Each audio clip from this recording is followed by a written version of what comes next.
L'historien François Leslie Sewok Maniga disait souvent que l'histoire est la résultante d'un parallélogramme de force. Ce qui veut dire qu'en histoire, il n'existe pas de génération spontanée. Les grands événements de l'histoire ont toujours à la base des éléments du passé d'origine sociale, économique, culturelle ou religieuse. Qu'il importe de bien mettre en évidence si l'on veut comprendre des événements importants tels que l'éclatement de l'Église en 1000 morceaux, parce que nous avons perdu les repères évangéliques, les repères bibliques, pour nous attacher à toutes sortes de choses qui ne viennent pas de Dieu, mais d'ailleurs. De ce fait, les chrétiens évangéliques d'aujourd'hui sont-ils autorisés à affirmer que tout ce qui se dit, que tout ce qui se fait dans leurs assemblées prend sa source originellement dans la parole de Dieu? Bref, sommes-nous de véritables chrétiens évangéliques? Est-il possible, si on veut éviter l'éclatement de l'Église, si on veut véritablement atteindre l'unité de la foi, est-il possible donc de laisser de côté la parole de Dieu au profit de la tradition païenne et de toute autre chose? Pour être plus clair, quels sont les événements historiques, culturels, religieux qui ont contribué à la mise en place du judéo-christianisme tel qu'il existe aujourd'hui? Salutations à tous, je suis Charles-Henri Pierre. Voilà donc pour commencer une question centrale que tous les chrétiens évangéliques devraient se poser. Savoir, sommes-nous véritablement attachés à la parole de Dieu? Ou nous sommes-nous des chrétiens évangéliques que de nom? Dans notre dernière édition, nous avions commencé à mettre en évidence la corruption du judaïsme et du christianisme, poursuite de leur contact avec la culture païenne, avec la tradition païenne. Cette corruption a été une si grande catastrophe pour le judaïsme et le christianisme qu'elle a été prophétisée dans la Bible par le prophète Daniel, notamment dans l'épisode du songe oublié de Nebuchadnezzar, de Daniel 2, ainsi que de la vision des 4 animaux de Daniel 7. Rappelons que cette même histoire du mélange entre le christianisme et le paganisme a été reprise dans Apocalypse 16, Apocalypse 17, Apocalypse 18. C'est aussi dans ces portions qu'elle trouvera son accomplissement, avec la petite pierre qui frappera la statue au niveau du mélange entre le fer et l'argile, causant ainsi la destruction finale de la Babylone symbolique, de la Babylone prophétique de la fin des temps. Mais qu'est-ce que Daniel a rapporté exactement?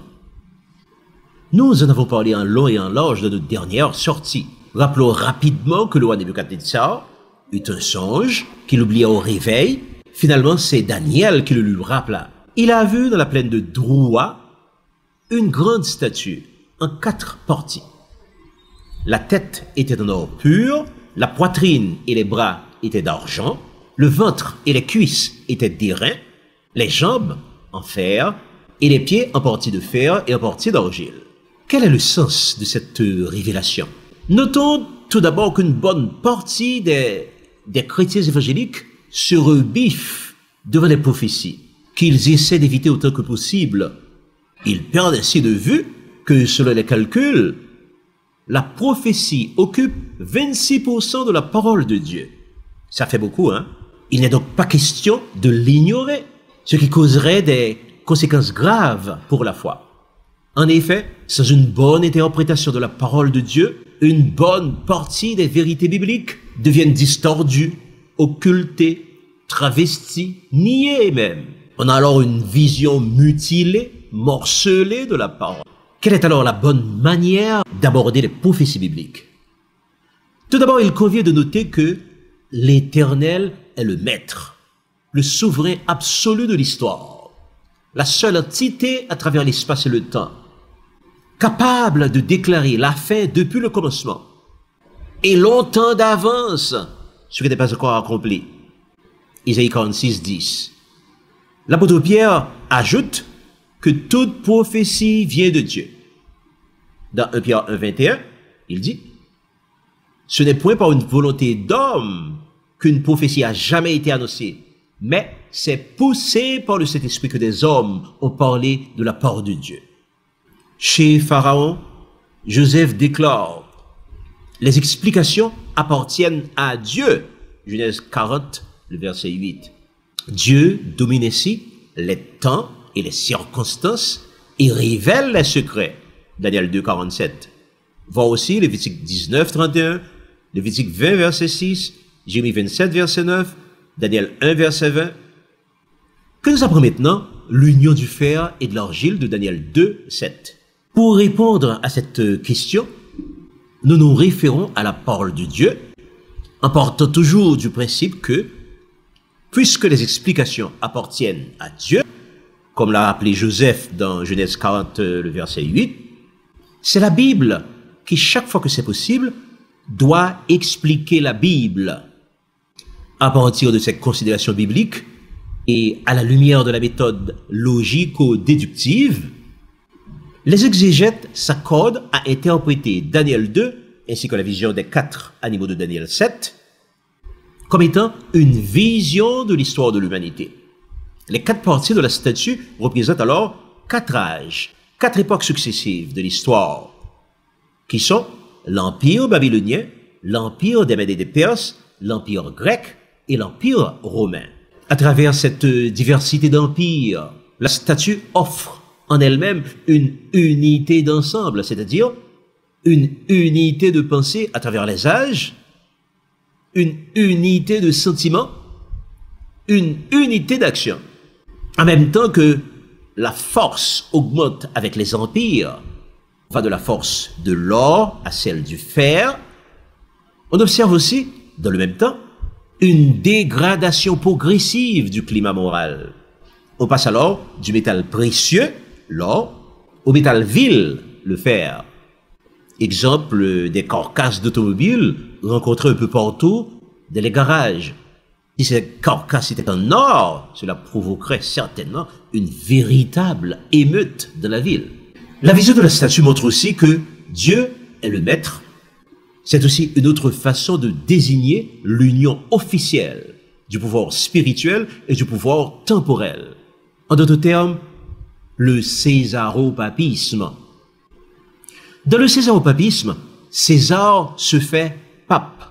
De même, le pape, dans certaines circonstances, a exercé le pouvoir de César. 3 empereurs romains se sont particulièrement illustrés dans ce cumul de fonctions. Il s'agit de Constantin I et II. Le numéro 2, c'est son fils. Ensuite de Justinien et finalement de Théodose. À ce titre, ils ont convoqué des conciles où ils ont siégé non à titre d'empereur, mais à titre d'évêque. Dans les discussions théologiques, l'histoire de l'Église rapporte qu'ils se réservaient et qu'ils exerçaient effectivement le droit de vote au même titre que les autres évêques. Constantin I, dit le Grand, 272 à 337, fit la paix avec l'Église et mit fin à la persécution contre les chrétiens. Il reçut le titre de Pontifex Maximus, c'est-à-dire de souverain pontife, qui lui donna le droit de contrôle sur la religion de tous les citoyens de l'Empire. Cette tradition fut raffermie par l'empereur Justinien, qui alla jusqu'à convoquer des conciles qu'il présida lui-même. Théodose, 379-395, fut encore plus zélé pour le christianisme. Il fit détruire les temples païens et interdit leurs sacrifices. Cependant, bien que le christianisme fût proclamé la religion officielle de l'Empire, la populace ne le pratiqua que de manière superficielle.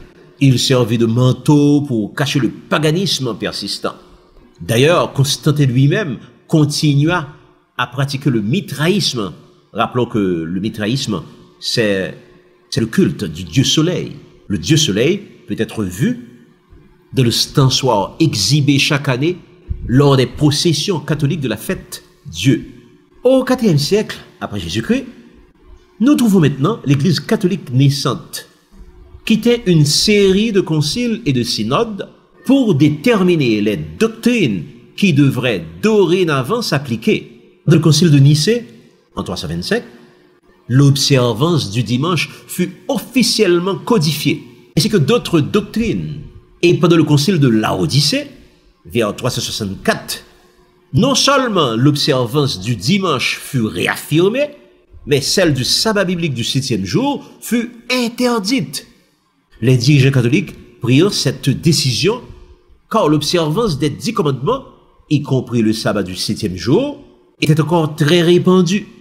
Le canon 29 du concile de Laodicée déclare que les chrétiens ne doivent pas judaïser et se reposer le samedi, mais travailler ce jour-là, préférant, si du moins ils le peuvent, se reposer le dimanche en tant que chrétien. Mais s'ils se trouvent judaïsés, judaïser veut dire pratiquer le judaïsme en observant le sabbat à la manière des juifs, donc s'ils judaïsent donc, qu'ils soient anathèmes auprès de Christ. La collection canonique d'Antioche, page 309. Le concile de Laodicée ne fit pas qu'interdire aux gens de se reposer pendant le sabbat, comme le 4e commandement leur donne, il leur imposa aussi de travailler ce jour-là, profanant ainsi ce que Dieu avait sanctifié. Et ceux qui refusaient de briser le commandement du sabbat étaient excommuniés en tant qu'hérétiques et ils étaient déclarés anathèmes. Il est important de souligner que cette situation a perduré jusque dans les temps modernes. Au XVIe siècle, les grands réformateurs protestants, Luther, Calvin, Jean Hus, Savonarola, Wycliffe, Théodore de Bèze, etc., n'y ont point touché. Aujourd'hui, la plupart des chrétiens qui ignorent cette origine historique et culturelle du dimanche cherchent souvent de lui trouver une justification biblique. Voyons cela de plus près en examinant les ordonnances et commandements de Dieu au regard du jour du repos, c'est-à-dire du sabbat. À la lumière de la Bible, ce sabbat doit-il être observé le 7e jour de la semaine, c'est-à-dire le samedi, ou le premier jour de la semaine, c'est-à-dire le dimanche? Mais avant de répondre à cette question, il convient de trouver la raison d'être du sabbat. Pourquoi Dieu en a-t-il fait le 4e commandement? Tout d'abord, nous devons comprendre que le sabbat, qui signifie repos, revêt une importance capitale tant pour le ciel que pour la terre. Pour le ciel d'abord, qui veut ménager un espace de temps pour que le chrétien puisse chercher Dieu. Car on nous dit Jésus-Christ dans Jean 17, le verset 3, « La vie éternelle, c'est qu'ils te connaissent, toi le seul vrai Dieu, et celui que tu as envoyé, Jésus-Christ. » Pour connaître véritablement Dieu, il faut l'avoir cherché et trouvé. Il faut avoir médité sur tout le conseil de Dieu, de Genèse à l'Apocalypse. Pour y arriver, il faut lui consacrer du temps. Dans cette perspective, celui qui veut connaître Dieu et qui lui consacre seulement 3 ou 4 heures de temps chaque dimanche n'est pas pris au sérieux par le ciel. Et ce n'est pas par hasard que les textes disent « Celui qui cherche, trouve » ou encore « Vous me chercherez et vous me trouverez si vous me cherchez de tout votre cœur. » À l'inverse, le peuple se meurt faute de connaissance. Osée 4.6. C'est donc le prophète Osée qui le déclare de la manière la plus claire. Mon peuple est détruit parce qu'il lui manque la connaissance. Et puisque tu as rejeté la connaissance, tu ne pourras plus exercer la fonction de prêtre. De même que tu as oublié la loi de ton Dieu, j'oublierai aussi tes enfants. Osée 4, le verset 6. Tout chrétien doit donc avoir lu et médité tout le conseil de Dieu, c'est-à-dire toute la Bible, au moins une fois dans sa vie. Est-ce le cas de l'Église? En fait, les chrétiens montrent leur mépris pour la Bible en ignorant totalement les obligations bibliques d'observer le sabbat dans l'Ancien Testament et en optant pour le dimanche sans raison valable. Examinons ensemble la parole de Dieu. Nous verrons d'abord les enseignements sur le sabbat dans l'Ancien Testament. Nous verrons ensuite l'enseignement de la Bible sur le dimanche. Nous verrons enfin l'obligation pour le chrétien de faire un choix éclairé à la lumière de la Bible. Il existe 7 textes dans l'Ancien Testament qui parlent de l'obligation formelle d'observer le sabbat. 1. Genèse 2, verset 2-3 dit, « Dieu acheva au 7e jour son œuvre qu'il avait faite, et il se reposa au 7e jour de toute son œuvre qu'il avait faite. Dieu bénit le 7e jour et il le sanctifia. » Voilà donc Dieu qui sanctifie le 7e jour. Question. Dieu était-il fatigué? Avait-il besoin de repos? Certainement non. Il l'a fait uniquement pour servir d'exemple aux hommes. Tu travailles 6 jours, le 7e jour ne t'appartient pas. Deuxièmement, Exode 20, versets 8 à 10, dit ceci. Souviens-toi du jour de repos pour le sanctifier. Tu travailleras 6 jours et tu feras tout ton ouvrage. Mais le 7e jour est le jour de l'Éternel ton Dieu. Tu ne feras aucun ouvrage, ni toi, ni ton fils, ni ta fille, ni ton serviteur, ni ta servante, ni ton bétail, ni l'étranger qui est dans tes portes. Car en 6 jours, l'Éternel a fait les cieux, la terre et la mer, ce qui y est contenu, et il s'est reposé le 7e jour. C'est pourquoi l'Éternel a béni le jour du repos et il l'a sanctifié. Troisièmement, Exode 34, le verset 2. Tu travailleras 6 jours et tu te reposeras le 7e jour. Tu te reposeras même au jour du labourage et de la moisson. Quatrièmement, Exode 35, verset 2-3. On travaillera 6 jours, mais le 7e jour sera pour vous une chose sainte. C'est le sabbat, le jour du repos consacré à l'Éternel. Celui qui fera quelque ouvrage ce jour-là sera puni de mort. Cinquièmement, Deutéronome 5, verset 12-14. Serve le jour du repos pour le sanctifier, comme l'Éternel ton Dieu te l'a ordonné. Tu travailleras 6 jours et tu feras tout ton ouvrage, mais le 7e jour est le jour du repos de l'Éternel. Tu ne feras aucun ouvrage, ni toi, ni ton fils, ni ta fille, ni ton serviteur, ni ta servante, ni ton bœuf, ni ton âne, ni aucune de tes bêtes, ni l'étranger qui est de tes portes, afin que ton serviteur et ta servante se reposent comme toi. Sixièmement, Isaïe 58, verset 13-14. Si tu retiens ton pied pendant le sabbat pour ne pas faire ta volonté en mon saint jour, si tu fais du sabbat tes délices pour sanctifier l'Éternel en le glorifiant, et si tu l'honores en ne suivant point tes voies, en ne te livrant pas à tes penchants et à de vains discours, alors tu mettras ton plaisir en l'Éternel, et je te ferai monter sur les hauteurs du pays. Je te ferai jouir de l'héritage de Jacob ton père, par la bouche de l'Éternel a parlé. Et finalement, Psaume 89, le verset 35. Je ne violerai point mon alliance, et je ne changerai pas ce qui est sorti de mes lèvres. Que dit maintenant la Bible sur le dimanche? Il existe 10 textes qui rapportent les enseignements de la Bible sur le dimanche. Premièrement, Matthieu 28, le verset 1er. Après le sabbat et le premier jour de la semaine, Marie de Magdala et l'autre Marie allèrent voir le sépulcre. Deuxièmement, Marc 16, 1, 2. Lorsque le sabbat fut passé, Marie de Magdala, Marie mère de Jacques et Salomé achetèrent des aromates afin d'aller embaumer Jésus. Le premier jour de la semaine, elles se rendirent au sépulcre de grand matin, comme le soleil venait de se lever. Troisièmement, Marc 16, 9 dit ceci. Jésus, étant ressuscité le matin du premier jour de la semaine, apparut d'abord à Marie de Magdala, de laquelle il avait chassé 7 démons.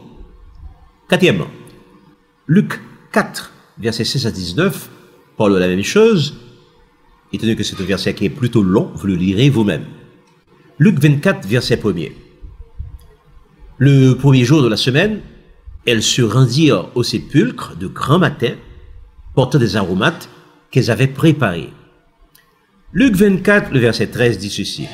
Et voici ce même jour, 2 disciples allaient à un village nommé Emmaüs, éloigné de Jérusalem de 60 stades. Septièmement, de Jean 20, verset 1er, le premier jour de la semaine, Marie de Magdala se rendit au sépulcre dès le matin.